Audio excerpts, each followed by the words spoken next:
yihiin inay naftooda u huraan. waxaan xusuustaa intii aan xafiiska joogay xamar waxyaabo badan ayaa ka dhacay oo ay qasab ahayd in shacabka la wajaho oo aan laga dhuuban maalinta. waxaan tusaale u soo qaadanayaa dhalinyaradii ku shaqaysanaysay gaadiidka bajaajleyda. waxay dareemeen dhib oo ay kala kulmeen hay-adaha amniga ama ciidanka. way dul qaadan waayeen kadib magaaladii oo dhan bay xireen. aad bayna u badan yihiin dhalinyarada bajaajka wato.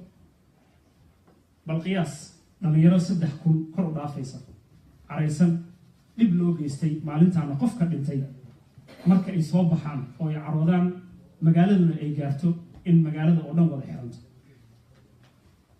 waxaan go'aansaday inaan dhalinyarada u tago. waa isgoyska kilomitir 4. markii aan tagay hal mar bay soo yaaceen oo dhexday geliyeen. waxaan qaatay codbaahiyaha. waxaan ku idhi wax walba oo aad rabtaan waa la idiin samaynayaa ee rabshada joojiya. ciidanka ayaan la hadlay. waxaan ku idhi ha loo fasaxo waddooyinka ay mari jireen hana laga dhaafo dhibka aad ku haysaan dhalinyarada bajaajleyda ah. mudaharaadkii xaqiiqatan wuxuu isku bedelay farxad iyo sawiro.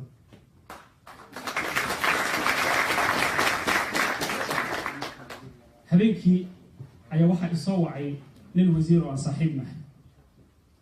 wuxuu igu yidhi maanta waxaad ku sigatay in laguu toogto sidii Benazir Bhutto, ra'iisul wasaarihii dalka Pakistan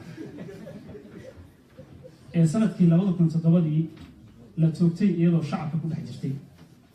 wuxuu igu yidhi maanta tooley baa lagugu dili karay ee mar dambe dadka ha isku aamini.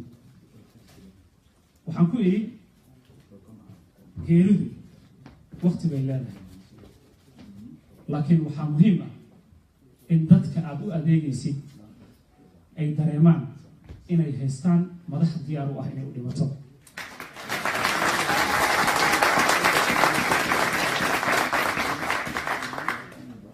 waxaan kaloo aad u xasuustaa